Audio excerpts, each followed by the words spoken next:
Before anyone asks where did I read this at, I want to let you all know. I read it on Crunchyroll, the manga section of Crunchyroll. So anyways, this chapter of Attack on Titan. Whoa. The ending. These cliffhangers are just starting to really kill me with Attack on Titan recently. Like, straight up, the ending of this chapter, I have a lot of questions, and I'm wondering a couple things right now.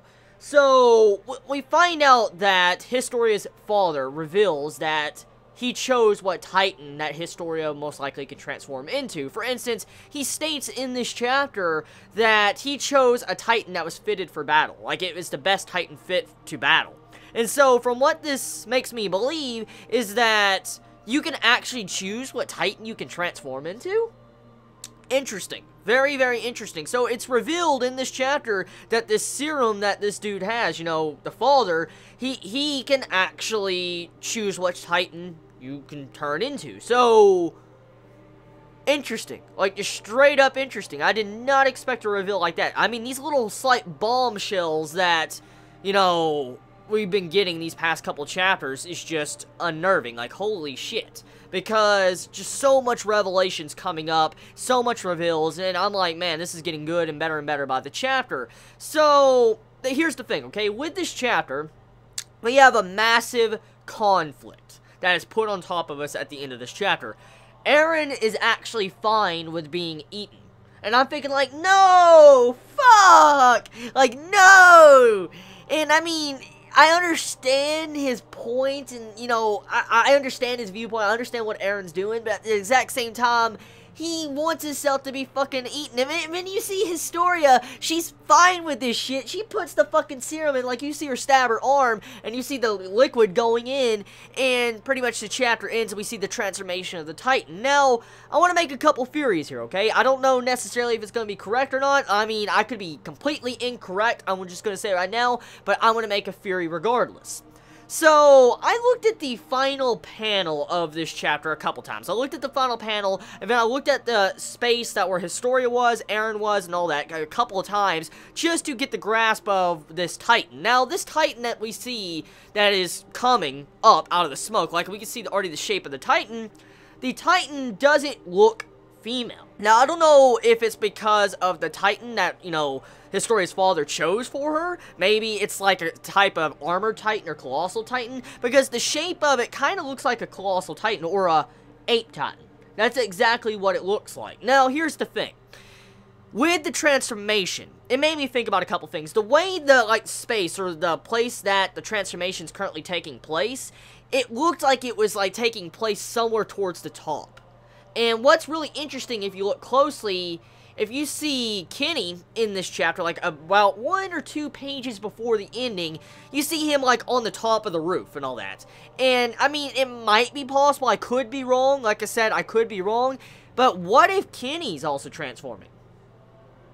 Because last chapter with the, you know, translations we got, pretty much it stated that Kenny most likely is a Titan. So, yeah. If Historia did transform, I'm curious exactly what she looks like, because she doesn't look like the standard female Titan that we saw. She doesn't. She clearly does not look like the standard female Titan, because she's really bulky. Like, holy shit, she's bulky. And I'm just curious what form. Is this a form we've never seen before? Or is this, you know, something we have seen before? I'm just very curious. And also, this brings up other questions, too. If a Titan can be chose, like, you know, Pacific Titan serums can be chose to turn you into a Pacific Titan, that means that these certain Titans, like Eren's Titan and stuff like this, depending on your body or makeup or whatever, and serum that you were given, you could transform into a different type of Titan. So Historia transforms, supposedly. That's the logical guess, besides the Kenny thing. So Historia transforms, and that's pretty much the end of the chapter.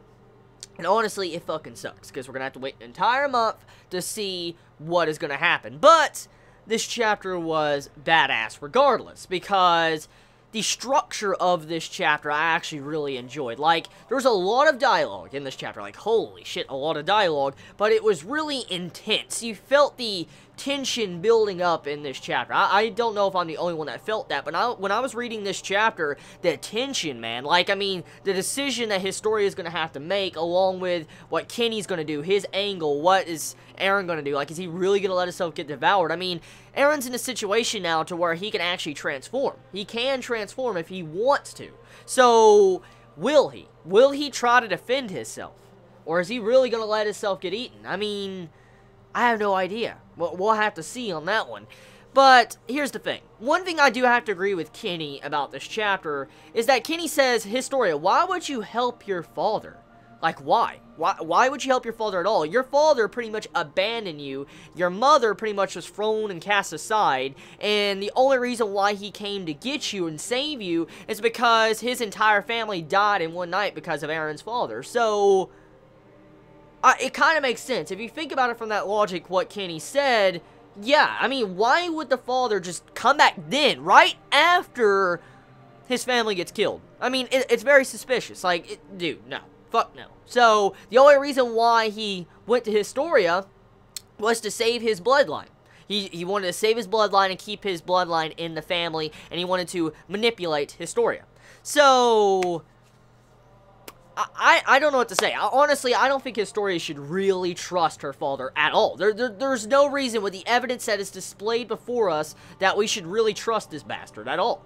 I mean, really, there should be no reason whatsoever, but Historia still technically trusts him, so I don't know how to feel about that. But the thing is, okay, the main reason what stopped her from actually going against her father in this chapter is what Eren said in this chapter, so you can partially blame Eren why she transformed technically, if that is her transforming at the end of the chapter, and so, yeah. Now, here's the thing.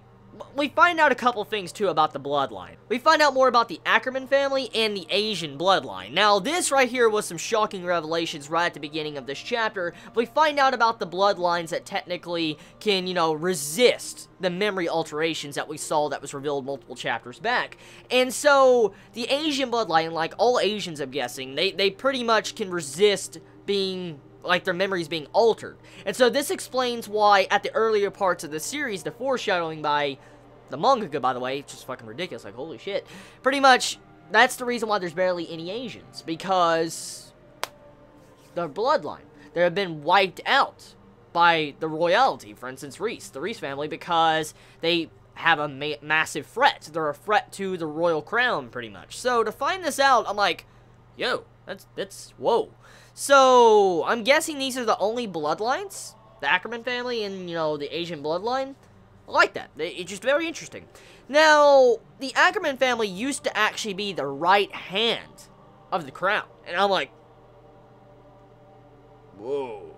So, they were the right hand at one point, but eventually the crown started fearing the Ackerman family. So, they kind of fell out of their grace, and that's the situation to where they're at now. So, finding this out, I was like, there's a lot of fucking bombshells going off in this chapter, and I was like, man.